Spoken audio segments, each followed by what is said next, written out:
बच्चों, I am doctor Gargi Singh, your favourite biology educator, and I know इस time पे मेरे बहुत सारे बच्चे ऐसे हैं जिनको ये वाली प्रॉब्लम आपके साथ हो रही है कि मैम मैं बहुत अच्छे से रिवीजन कर रही हूँ, मुझे कॉन्सेप्ट भी समझ में आते हैं, मेरे क्वेश्चंस भी सॉल्व हो जाते हैं जब मैं प्रैक्टिस करती हूँ, लेकिन मैम जब हम जाते हैं मॉक टेस्ट को लगाने के लिए एक लिमिटेड टाइम में जब वो मॉक टेस्ट लगाना पड़ता है ना, तो मैम बड़ी प्रॉब्लम आती है। मेरे क्वेश्चंस मतलब मेरे नंबर ही नहीं बढ़ रहे हैं, मैं एक ही नंबर पे स्टक हूँ, मेरी सिली मिस्टेक्स होती है, मेरी नेगेटिव मार्किंग होती है। एंड एक सबसे बड़ी प्रॉब्लम जो मेरे साथ आ रही है वो ये है कि जब मैं एनालिसिस करता हूँ, जब मैं एनालिसिस करती हूँ ना, तो मुझे पता चलता है यार ये वाला क्वेश्चन भी आता था, ये भी आता था, ये भी आता था, लेकिन पढ़ने का मौका ही नहीं मिला। तो आज इस वीडियो में मैं इन सारे प्रॉब्लम्स का सोल्यूशन लेकर आई हूँ with my master paper attempting strategy. और भाई ये स्ट्रैटेजी ना मेरे सब उन बच्चों ने इस्तेमाल करी है जो अब अपने ड्रीम मेडिकल कॉलेज में बैठे हुए हैं और अब अपनी MBBS की डिग्री को परस्यू कर रहे हैं। तो शुरू करते हैं, ठीक है। एंड बेटा जी, before I start with the video ना, आपको एक चीज मैं बोलूंगी कि आप ये टेलीग्राम ज्वाइन कर लो, t.me/Dr. गार्गी सिंह, ये मेरा ऑफिशियल टेलीग्राम है। यहाँ पर नीट से रिलेटेड हर एक डॉक्यूमेंट मैं शेयर करती हूँ, चाहे वो 2 पेज नोट्स क्यों ना हो, चाहे वो मॉक टेस्ट क्यों ना हो, चाहे वो PDF क्यों ना हो, चाहे वो फॉर्मूला शीट क्यों ना हो, फिजिक्स की, केमिस्ट्री की मैं जल्दी शेयर करने वाली हूँ, फिजिक्स की मैं शेयर कर चुकी हूँ, तो इसको ज़रूर ज्वाइन कर लेना, ठीक है। बस गूगल में आपको ये चीज़ एग्जैक्टली टाइप करनी है और आप मेरे जो पहला आपका सर्च आएगा वो मेरा टेलीग्राम है। अब अगर हम बात करें तुम्हारी पेपर स्ट्रैटेजी की, तो अब हमारे पास थोड़ा सा हमारा पेपर का पैटर्न चेंज हो गया, ठीक है। अब आपके पास फिजिक्स, केमिस्ट्री, बायोलॉजी को भी मैं 2 में ब्रेक कर दूंगी, that is botany and zoology. तो तुम्हारे पास देखे तो तुम्हारे पास 4 सेक्शन है जिसमें 45 क्वेश्चंस आएंगे और आपको सारे करने हैं क्योंकि आपके पास कोई चॉइस नहीं है। हाँ, वो अलग बात है अगर नहीं आता तो स्किप करना है, बट मैं वैसे बता रही हूँ। तो मेरे पास 180 क्वेश्चंस हैं, 180 मिनट्स में करने हैं। अब इस 180 मिनट्स को मुझे इस तरीके से यूटिलाइज करना है कि मैं बिल्कुल आराम से, ठीक है, रिलैक्स होकर पूरा पेपर करूँ, मैं जल्दी में कोई चीज़ ना करूँ, और ऐसा भी हो कि मैं ये सारे 180 क्वेश्चंस पढ़ लूँ, मुझे जो आता है वो मैं अच्छे तरीके से आंसर कर दूं, ठीक है। सारी चीजें करेंगे। अब 2 मेथड है, देखो 2 मेथड्स हैं। एक मेथड ये है कि तुम सारा का सारा पेपर एक गो में कर दो, एक ही शिफ्ट में कर दो, पहले क्वेश्चन से लेके बस लास्ट तक करते जाओ। दिस इज समथिंग जो मोस्टली बच्चे जो टॉपर्स होते हैं, जो रैंकर्स होते हैं, वो इसको प्रेफर नहीं करते, वो ये स्ट्रेटेजी नहीं अपनाते। वो कौन सी अपनाते हैं? ये वाली, ठीक है, वो अपनाएंगे बेटा जी। 2 शिफ्ट में पेपर आपको करना होता है। 2 शिफ्ट में पेपर कैसे करना है बताती हूँ। देखो, पहली शिफ्ट आपकी शुरू हो जाएगी, ठीक है। पहली शिफ्ट को हमें मेक श्योर करना है कि हम 1 आवर 30 मिनट्स में पहली शिफ्ट कर लें, मतलब 3:30 बजे तक आपकी पहली शिफ्ट हो जानी चाहिए, ठीक है। अब देखो, पहली शिफ्ट में हम क्या करेंगे, हम सारे क्वेश्चंस पढ़ रहे हैं, ओके।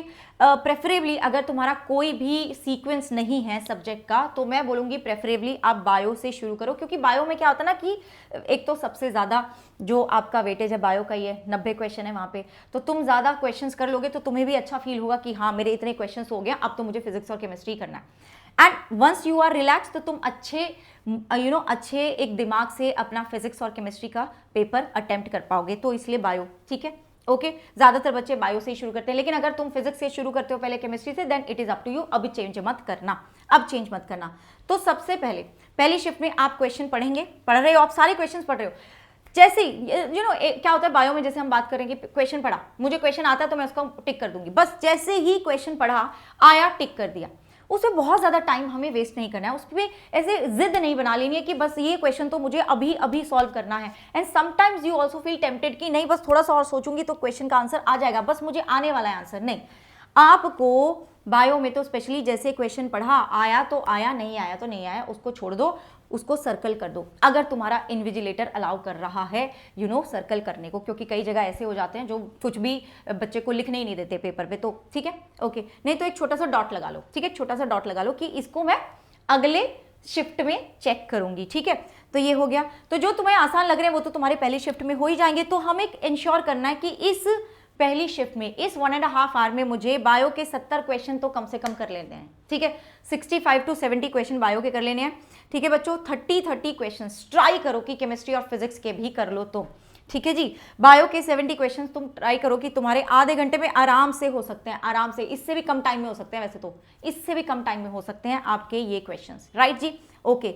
अब अगर मैंने तुम्हें पहले बोला, अगर किसी का आंसर नहीं आता है तुम्हें लग रहा है कि टाइम लग रहा है सोचने में, तो उसको अभी के लिए स्किप कर दो, डॉट लगा दो या सर्कल लगा दो, ठीक है। उसके साथ बैठे नहीं रहना, उसको अपना ये नहीं बनाना, ये मेरी सेल्फ रिस्पेक्ट का वो नहीं बना लेना कि मेरे को तो आता है अभी सॉल्व करना, नहीं, ठीक है। अच्छा, अब तुम्हारी पहली शिफ्ट खत्म हो गई, ओके जी।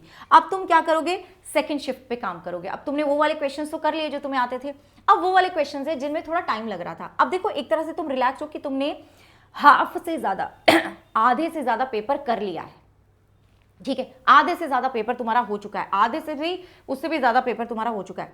अब जो तुमने पहले क्वेश्चंस छोड़ दिए थे, अब तुम उन पे टाइम लगाओ, आराम से तुम उनको सॉल्व करो अच्छे से, ठीक है। अब क्योंकि तुमने मेजर चंक तो कर लिया है अपना पेपर का अटेम्प्ट, तो तुम रिलैक्स माइंड से अपना पेपर अटेम्प्ट करोगे। फिजिक्स के लिए जो बिल्कुल एकदम रिलैक्स माइंड चाहिए, केमिस्ट्री के लिए भी, वैसे बायो के लिए भी चाहिए होता है, सबके लिए चाहिए होता है।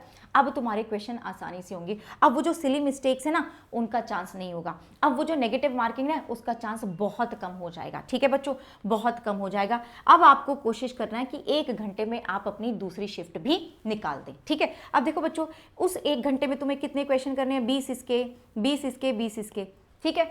60 क्वेश्चन 1 घंटे में कर सकते हो, आराम से कर सकते हो। उससे पहले तो तुमने कितने सारे क्वेश्चन कर लिए थे पहली शिफ्ट में, तो है ना, तो आराम से कर सकते हो, बिल्कुल आराम से कर सकते हो। इतने आराम से कर लोगे कि 4:30 पे आपका पेपर पूरा खत्म हो गया, 2.5 आवर में खत्म हो गया, ठीक है। अब 15 मिनट आप उन क्वेश्चंस को भी दो जो शायद आपसे दूसरी शिफ्ट में भी नहीं हुए, 15 मिनट उनको भी दो। लेकिन उससे पहले आप अपना OMR शीट जरूर भर लेना। नाउ अब OMR शीट को भरने के लिए सब बच्चों का अलग एक वो रहता होगा कि आप एक क्वेश्चन के बाद भर रहे हो, that is up to you. But मैं बोलूंगी कि आप 10-10 क्वेश्चन के बाद अपना OMR शीट भरोगे ना, तो थोड़ा सा टाइम आपका बचता है, ठीक है।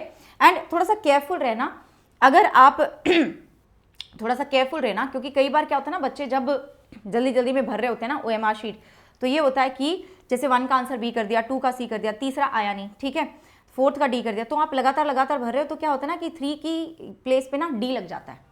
तो उसके लिए थोड़ा सा केयरफुल रहना है आपको, ठीक है, थोड़ा सा केयरफुल रहना है। एंड ऑल्सो मैंने तुम्हें बोला कि तुम शिफ्ट में भी, जैसे 2 शिफ्ट हुई उसमें भी भर सकते हो, but it is up to you, ठीक है। ज़्यादातर बच्चे क्या करते हैं, जो मेरे बच्चे जिनका सिलेक्शन हुआ है, वो क्या करते थे, 10-10, 20-20 क्वेश्चन का ग्रुप बना के और फिर उनको फिल करते थे। एक साथ नहीं करते थे, एक साथ नहीं करते, but that depends on you, ये आपके ऊपर है।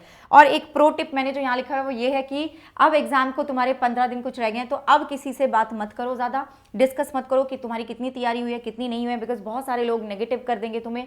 एंड आई डोंट वांट कि आई वांट कि तुम अब बिल्कुल रिलैक्स मोड में चले जाओ। हाँ, मेहनत जरूर करनी है, अपना डेडिकेशन पूरा रखना है, डिटरमिन पूरा रहना है, लेकिन किसी से इस चीज में बात मत करो, क्योंकि कोई भी ऐसा हो सकता है कि किसी की बात तुम्हें बुरी लग जाए और तुम्हारा जो फोकस था, जो बहुत सही चल रहा था, वो इधर उधर हो जाए। आई डोंट वांट दैट, वो हमें नहीं करना है ना बच्चों।